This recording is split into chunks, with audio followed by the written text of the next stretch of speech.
Ce podcast vous est présenté avec le précieux soutien de ING. Bonjour à tous et bienvenue dans cette nouvelle année du podcast Trends Bourse. Bonjour Guy Legrand. Bonjour Gaël. Et Alors bonjour je ne sais à pas tous. si je peux souhaiter une bonne année, en tout cas mes meilleurs vœux, ça c'est sûr et certain, avec plein d'amour et plein de légèreté. On va faire un petit point sur cette année qui nous attend au niveau des marchés. Mais avant de commencer, peut-être Guy, on l'a fait tout au long de l'année 2025, faisons-le une bonne fois, tirer quelques leçons justement de cette année 2025. Ben oui, quelques leçons comme ça, brièvement, et sans vouloir non plus arriver à des choses soi-disant fondamentales. Mais une première chose, c'est que le court terme a bien démontré qu'il n'était absolument pas garant, si je puis dire, du moyen terme, a fortiori du long terme. Début d'année, les bourses européennes sont merveilleuses, alors que les bourses américaines sont dans le rouge. Ça n'a pas duré avec les fameuses droits de douane de ce cher Donald.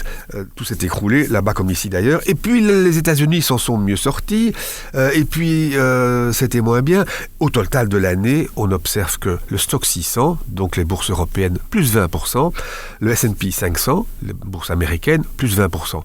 Donc, l'un a devancé l'autre et puis inversement, et au final tout le monde franchit la ligne exactement en même temps, donc c'est pas la peine de s'énerver outre mesure sur le court terme, c'est le moins qu'on puisse en dire. Bon, rappelons quand même que le dollar a baissé de 11% l'an dernier, donc les 20% du S&P, ça fait moins de 10 en euros, ce qui est une énorme différence, c'est le moins qu'on puisse en dire évidemment.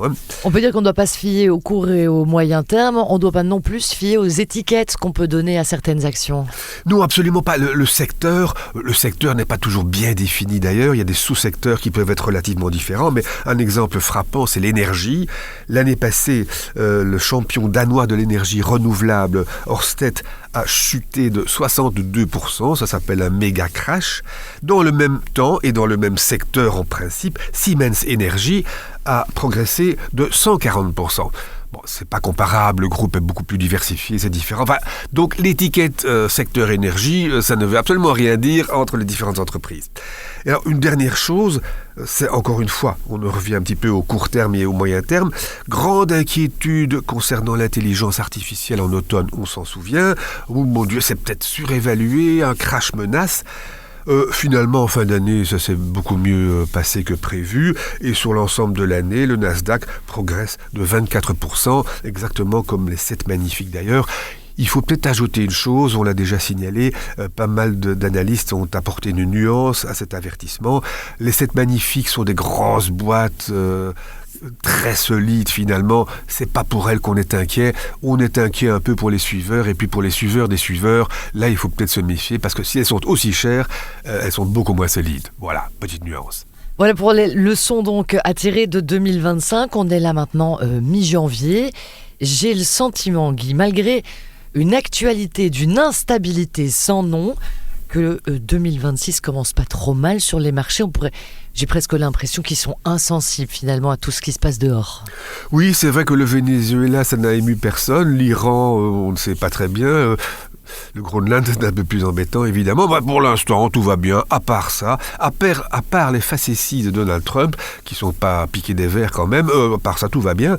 Et c'est vrai que les bourses sont bonnes, et ce qui m'a frappé, c'est par exemple, après la 4e séance boursière en hausse à Bruxelles, donc au tout début d'année, Trends Bourse interrogé Jérôme van der Bruggen d'Indosuez, il a dit « il faudra s'y habituer ». Bon, ça s'appelle quand même être vachement optimiste quand on dit qu'il faudra s'habituer aux hausses en bourse. Chez Citigroup, on est optimiste pour l'Europe en particulier, on attend une hausse de cours de 11%. Citigroup, Madame Mante conseille l'Europe depuis l'automne 24. Et enfin, notons chez ING, par exemple, que notre ami Vincent Juvins s'attend à une hausse aussi de 5 à 10%, en ligne avec l'historique. Et disons que si la hausse est un peu moins importante que l'an dernier, on ira chercher un complément dans les dividendes et les rachats d'actions. Donc effectivement, tout ça baigne. Peut-être une petite précision. De manière assez globale, on s'aperçoit que les analystes et gestionnaires favorisent les marchés émergents pas mal, ils sont en retard, ils sont pas très chers, la baisse du dollar les favorise, ils empruntent souvent en dollars en effet, donc ici leur dette est moins lourde quand le dollar baisse. On favorise aussi encore toujours les obligations d'entreprise plutôt que les emprunts d'État, et même plus que l'an dernier encore, et en dépit de sa hausse très importante, l'or est toujours cité, au même titre d'ailleurs que l'ensemble des matières premières, pourrait-on dire. Voilà ce que l'on vise en 2026 chez les professionnels. Et rappelons quand même que l'or a à nouveau battu un record en ce début de semaine en repassant sa barre des 4600$ l'once. Donc effectivement, on peut se dire qu'il n'a pas fini sur sa lancée. On va quand même se pencher un peu plus profondément dans les marchés pour faire un petit point sur Umicore, qui a l'air aussi de bien entamer l'année. Il y a un petit courant favorable là chez Umicore. Il y a un courant favorable, oui, et depuis, disons, le milieu de l'an dernier, Umicore était tombé au 36e dessous, il faut quand même le rappeler, un peu plus de 7 € en avril. On vient de 60 € au maximum en 2021. Aujourd'hui encore, à presque 20 €, on est quand même à 2/3 de ce sommet de 60 €. On est toujours à moins 57% sur 5 ans. Donc, c'est vrai que la tendance s'est renversée. En juin, Goldman Sachs est passé de neutre à l'achat en doublant son cours cible de 8 à 16 €. Le 1er juillet, l'entreprise annonce des prévisions rectifiées à la hausse. Alors GBL a vendu 8% de ses 16%, il vendra la suite. Enfin, ça a pesé, mais c'est un peu oublié. JP Morgan a fait une note positive. Et le 8 octobre, l'entreprise, donc Umicore, annonce qu'elle va vendre son stock d'or. Elle a un gros stock. C'est le moment, du coup. C'était le moment. L'or venait de franchir les 4000$. C'était encore mieux aujourd'hui que... Oui. Ils n'ont peut-être pas tout vendu encore, on n'en sait rien. Plus-value attendue, 370 millions d'euros, c'est bien. Petit rappel, Umicore est un gros, non pas producteur d'or, mais recycleur de métaux précieux. Et quand vous allez sur un site internet dans le but d'acheter de l'or, par exemple, voir qui propose, vous avez régulièrement une photo d'un petit lingot avec Umicore. C'est un acteur non négligeable. Donc c'est vrai que ça va beaucoup mieux. Et ce début d'année, encore... le cours est soutenu grâce à un avis positif de KBC Securities. L'assouplissement des normes européennes sur les émissions de CO2 est favorable à l'entreprise, dont le cours cible est passé dans le chef de KBC, donc de 16 à 21 €. Umicore est sorti du trou, c'est pas encore le Pérou, mais ça va quand même beaucoup moins mal et même ça commence à aller vraiment mieux. Est-ce qu'on a un peu une idée de ce que les analystes en pensent ? Mais les analystes sont globalement favorables en ce moment. Je relève un d'entre eux qui conseille de vendre malgré tout. Après une telle hausse, ça peut se comprendre, même si c'est peut-être trop tôt suivant les autres. 5 conseillent de conserver simplement. Alors 1 de renforcer et 4 d'acheter. Donc c'est pas la ruée, mais disons que le positif l'emporte assez largement et le cours cible de ces analystes, le cours cible moyen, est passé en 3 mois de 14 à 17 €. Ce qui est quand même assez significatif. Notons encore pour être complet que le bénéfice par action passerait à 1,40 € cette année-ci, plus 15% par rapport à l'an dernier. Et du coup, le rapport cours-bénéfice revient, lui, de 15 à 13.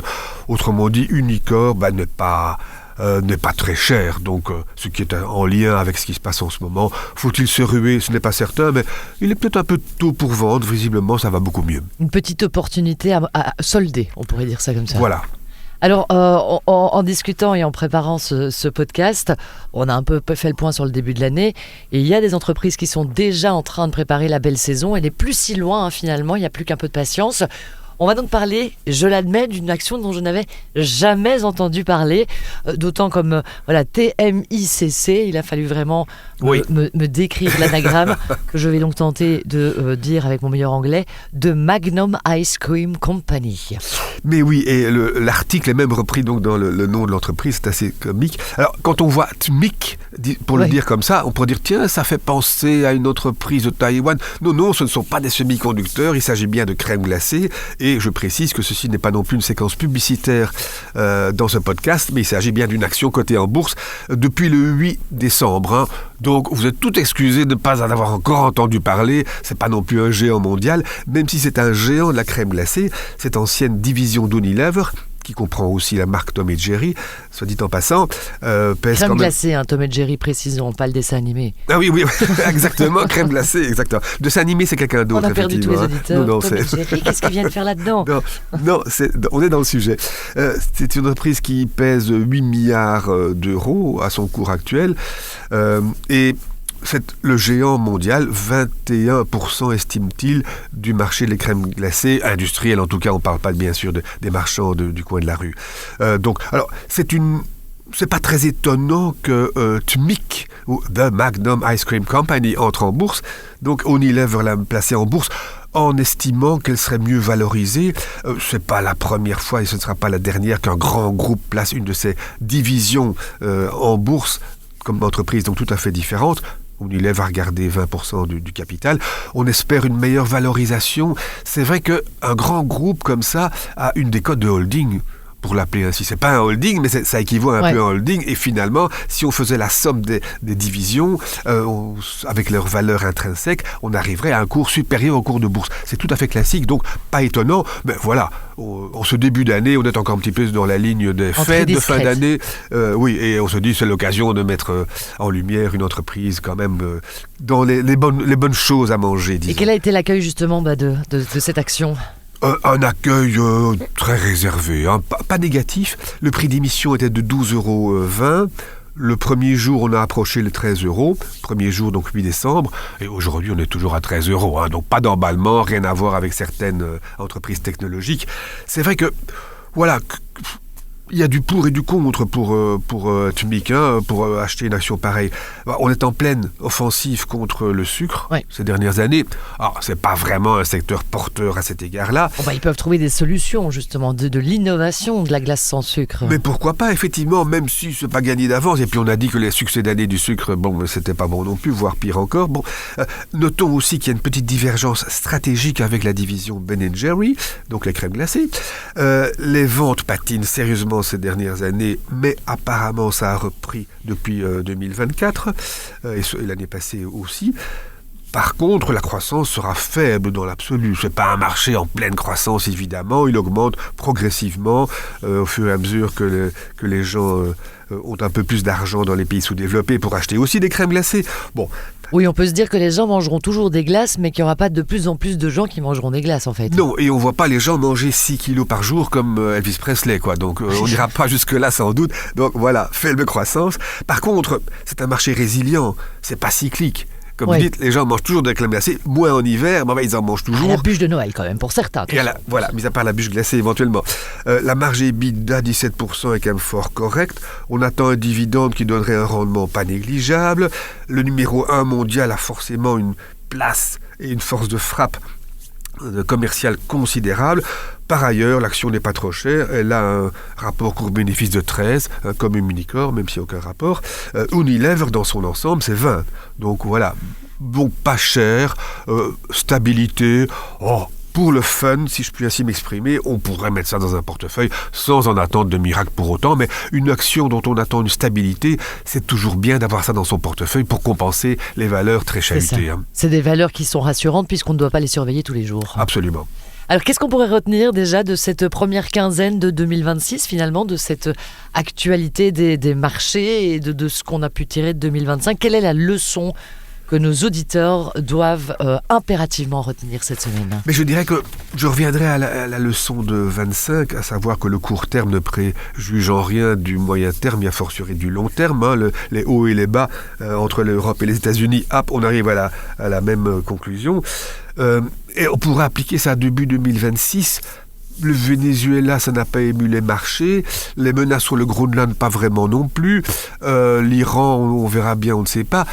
Attention quand même, c'est pas parce qu'on ne s'en émeut pas aujourd'hui qu'on pourrait... Oui, c'est ça, il risque d'y avoir un réveil peut-être. Mais peut-être, on ne sait jamais avec ce cher Donald s'en va en guerre. Et Jérôme Powell aussi. Et Jérôme Powell qui est maintenant inquiété aussi, on resserre encore plus la vis, on n'a jamais vu ça. Donc on est dans un terrain inconnu de la part d'un président américain qui fait un peu tout et n'importe quoi. Y compris des choses complètement extravagantes. Donc voilà, c'est pas parce que ce début d'année démarre bien qu'il ne faut pas rester attentif et se dire qu'on pourrait quand même connaître quelques méchants retours de manivelle. Soyons optimistes, mais ne soyons pas euphoriques. Optimisme et pas d'euphorie. Voilà pourquoi quelques valeurs stables dans les portefeuilles pourraient aussi nous éviter quelques cheveux blancs. Ah ouais. Merci beaucoup Guy, on se retrouve dans 15 jours pour un nouveau point sur cette actualité boursière. Avec grand plaisir. Voilà pour cet épisode du podcast Trends Bourse. Vous trouverez plus d'astuces, de conseils et d'analyses pour vos investissements chaque semaine dans Trends Tendance. Ce podcast vous est présenté avec le précieux soutien de ING. Bonjour à tous. Cette semaine, mon podcast s'intitule « Le triomphe des optimistes ». Alors ce lundi 19 janvier, ce sera le Blue Monday, considéré par beaucoup comme le jour le plus déprimant de l'année. En effet, ce troisième lundi de janvier concentre tous les ingrédients d'une morosité ambiante. Les fêtes sont loin, les bonnes résolutions vacillent, les factures s'accumulent, la météo est maussade et les prochaines vacances semblent encore bien loin. Alors à cela s'ajoute un climat géopolitique et économique toujours chargé, certainement en Europe où on est toujours confronté à une guerre sur notre continent et où plusieurs États membres doivent évidemment assainir leurs finances publiques, ce qui fragilise les gouvernements et alimente la contestation sociale. Alors ce contexte peut légitimement s'avérer anxiogène pour de nombreux Européens et les encourager à épargner davantage. En 2025, leur taux d'épargne a ainsi atteint 15% de leurs revenus disponibles, soit 3 fois plus qu'aux États-Unis. Et pour 2026, les intentions d'épargne sont à un niveau record. Alors pourtant, malgré cette atmosphère morose, la réalité économique est loin d'être catastrophique, au contraire même, puisque l'économie mondiale a fait preuve d'une grande résilience en 2025 et devrait continuer de croître autour de son potentiel en 2026. En outre, les récessions tant craintes sont devenues plus rares et lorsqu'elles se produisent, elles sont généralement de courte durée. Aux États-Unis, depuis 1900, les récessions ont ainsi duré 14 mois en moyenne contre une moyenne de 49 mois pour les périodes d'expansion. Vraiment une invitation à l'optimisme économique. Sur les marchés financiers, c'est la même logique. Beaucoup d'épargnants redoutent une correction, mais comme le rappelait le célèbre investisseur Peter Lynch, beaucoup plus d'argent a été perdu en essayant d'anticiper les corrections que dans les corrections elles-mêmes. Et les chiffres finalement le confirment puisque depuis 1957, les phases haussières du S&P 500 ont été 4 fois plus longues que les phases de baisse et les hausses ont été nettement plus marquées. Pourtant, les Européens investissent encore trop peu. Seulement 30% de leur patrimoine est exposé aux actions ou aux fonds d'investissement, contre près de 50% aux États-Unis. Donc c'est évidemment un énorme manque à gagner. Alors, en ce 19 janvier, plutôt que de céder au pessimisme du Blue Monday, pourquoi ne pas choisir l'optimisme? Pourquoi ne pas miser sur un avenir meilleur, soutenir nos entreprises, notre économie et enclencher ainsi un cercle vertueux en mettant notre épargne en mouvement sur les marchés financiers, car sur le long terme, une chose ne change jamais, ce sont les optimistes qui triomphent. Voilà pour cet épisode du podcast Trends Bourse. Vous trouverez plus d'astuces, de conseils et d'analyses pour vos investissements chaque semaine dans Trends Tendance. Ce podcast vous est présenté avec le précieux soutien de ING.